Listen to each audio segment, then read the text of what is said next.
as this individual one-on-one game. It's not a one-on-one game. It's a team. And that's why I always say, like, do I think KD is probably on the same level as Steph offensively? Yes. If we're talking a one-on-one idea, yes. If we're talking about man-to-man defender, Steph Curry, one-on-one defend, man, you might take him to the hoop every time. But professional basketball is a team sport. So it's about how you coexist in this team defense. Yeah. It's about how you coexist in this team offense. So is KD as good as Steph Curry? No. I disagree with you. I think he coexists great. Nah. How? I think that they even help each other because, again, you would just Obviously, double the man and get the ball. Yeah. And get Listen, Man. KD is fantastic. You know, you start for sure a top 30 player already. Dynamo. No, I think he's. I've said it a million times. I got him number 12 on my list, and I got Steph number 11. I'm not looking at, like I'm. I'm sorry. Like if you looking at all of these guys, the only guys that you can't really say that they better is because those guys got X amount of rings, but they still on a course to, if they want to stay together. Steph Curry's on a whole nother level. No.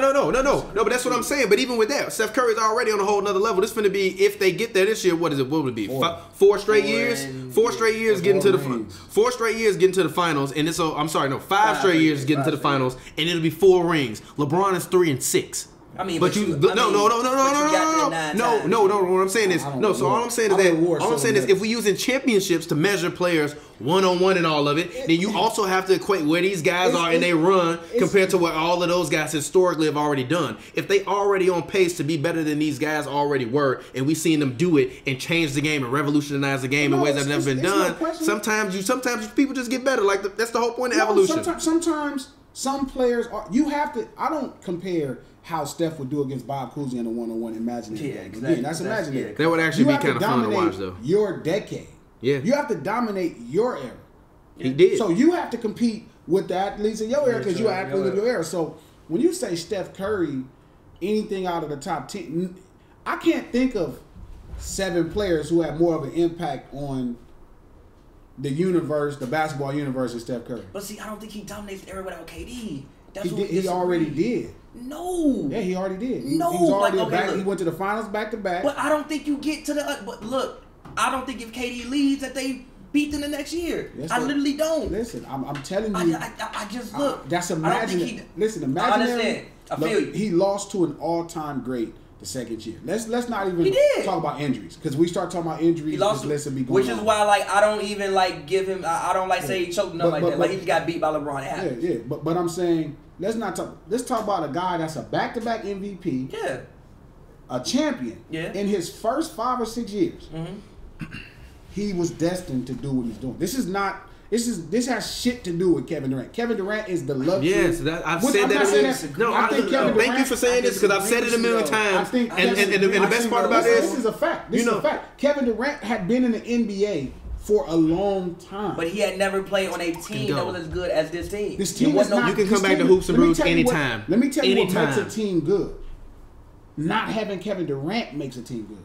See, you got to understand, when you have these guys, like, he did play on a team that was just as good as Golden State Warriors. They had the same kind of personality. Listen, it was 3 MVPs on one team. But they were like 20 years old, though. No, they were the same age as the Golden State Warriors were when they won their title. Exactly. Also, hold on. I don't think that was a good of a constructed team as the Warriors are. Because the Warriors have Steph Curry. They also have Klay Thompson. No, you're missing the point. He's literally a one...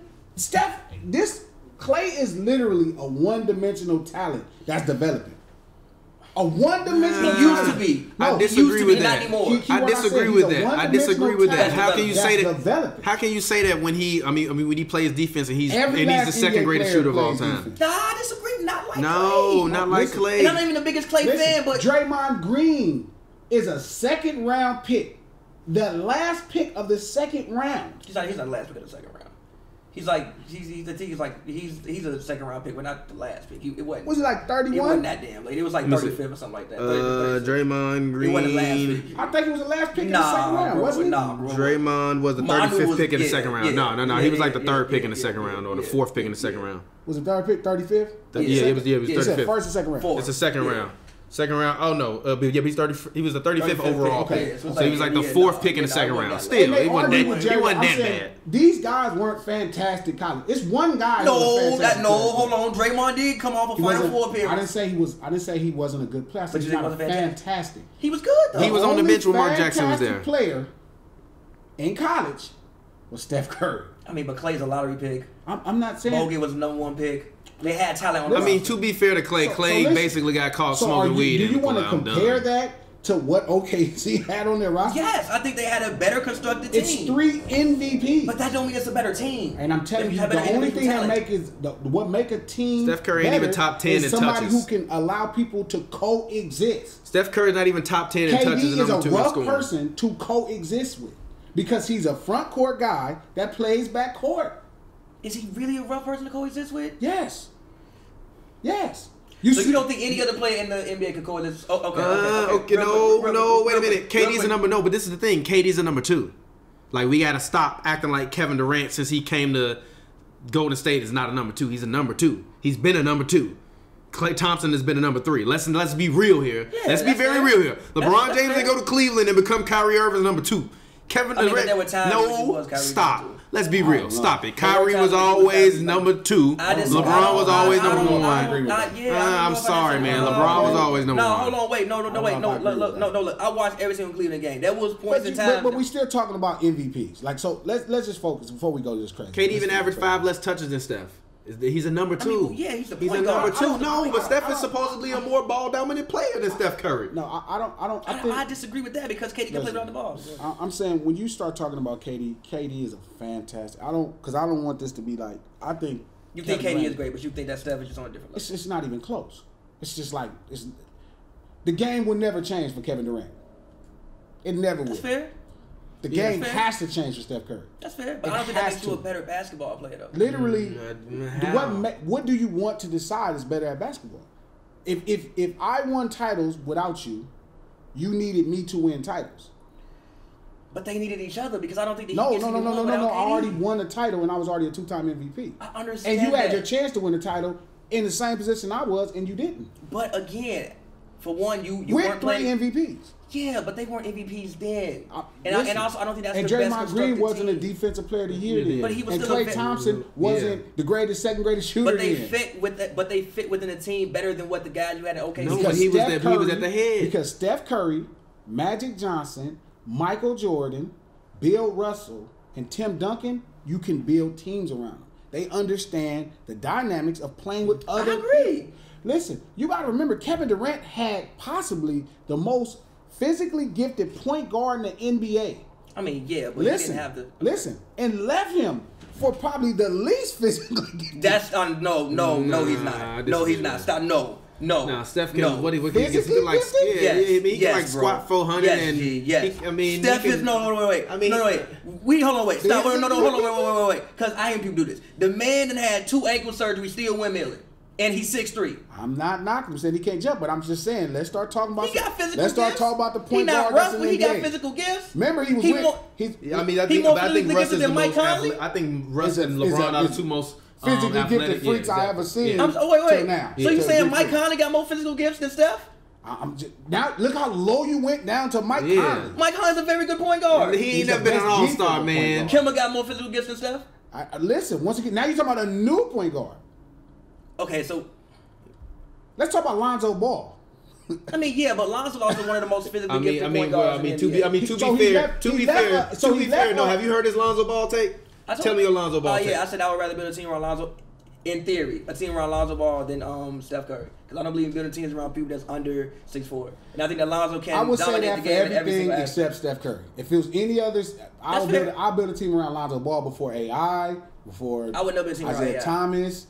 Before James Harden, I built a team around Lonzo. I would build a team around Lonzo before a lot of other guys outside of Steph. Steph Curry is literally the scariest NBA player I've ever seen in my life. Okay, that's fair. Literally, I've never seen nothing like that. It's like watching Magic pass. When I first seen, imagine being a kid watching Magic pass. Nah, it's probably like, yo, what the fuck is this? Imagine watching Michael Jordan really shoot that fadeaway, and you like, is this nigga your whole life you've been taught to follow through? I remember and that. You got a nigga falling back. I swear to God, that's like one of my 5 actual memories. You got a man. No, I feel you. You got a man falling back. It's Michael Jordan. I feel it's like, yo, if that man really just do that, bro. So you gotta understand this. It's only so many times like watching Kareem Skyhook. You don't even trip off Kareem Skyhook, but it's without it. You like when you see, you like, oh, this Kareem. Like, but that's like watching the way Steph has revolutionized offensive play above, not 3-point shooting. Offensive play in front of the perimeter. Not from the half court to the perimeter. The way he's revolutionized offensive play, not shooting, offensive play. The fact that he will cross you and shoot that from 37 feet. Reggie Miller said it. Yeah, Steve Kerr said it. Not just Clay, because Clay is wet. Yeah, but he don't. Steph will cross you 37 feet out and wet you up. Reggie Miller and Steve Kerr both said. I think Reggie Miller said it during the TNT broadcast that they had either like last week or something like that. And Steve Kerr also said it the other day after the game they had, not in the loss versus the Rockets, but it was the other game before. I think it was against the Kings. Basically, he said he thinks Steph is the greatest shooter of all time because he's never seen anybody do it in 3 different ways, like off the dribble, off a screen, and then be able to do it like as a spot up shooter. He's like that's the thing that makes him better. He's like the closest guy I can probably think of is maybe Ray Allen. He's like, but I've never seen anybody do it the way Steph has been able to do it. And that's why I say it's like I could never disrespect him. Like it's like I've never seen that. Like you'll never. All he does is disrespect this man. You're very disrespectful. Literally, I just said I think Kyrie Irving is a better basketball player. No, he's not. And I do. I think that Kyrie can do everything Steph can do besides pull up from 37 feet. I think he can do everything he can do and better than Steph can do. I definitely like him better as a finisher. I think finisher, Kyrie could ball probably handler, be Kyrie might be the best finisher ever. Not named Michael Jordan. Ever. I think he's a better defender. I think he's a better ball handler. I think when it comes to one-on-one scoring, I think him and AI. But see, that's the problem. Right there. And that's where KD and that's where KD is. But KD and Kyrie are the same guy. One is 6'3", one is 6'9", and 16. But they are the greatest ISO guys in the game. But because basketball for 82 games, all the way up to those ISO moments, that's the problem. And that's why those guys aren't better. But again, and that's also why they can't win championships on their own. And that's also why Kyrie will get bounced in the first round by the 76ers this year. I think that Kyrie can still play in that mode. I just think that you haven't seen him with the team and other people that can. Trust me, Boston is the team. Boston is the team. But again, I think they're going to the finals. I agree. No, they're not. I don't think they'll beat the Warriors because I don't think they're ready yet. But I don't think he's maximizing the players as a point guard. See, this is the thing. I agree. No, look. And this is the thing as the floor general, and this is what makes Steph different. You won't see these guys be better.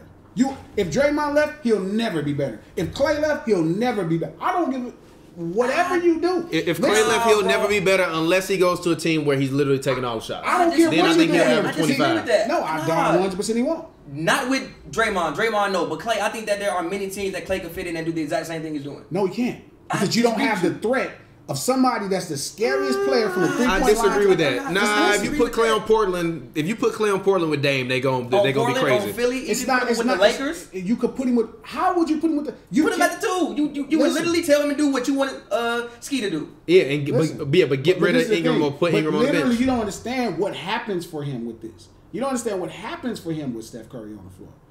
He gets a lot of open shots. No, it's not even just the open shots. He literally, his uniform, you have to be scared from the 3-point line to the half court. Yeah.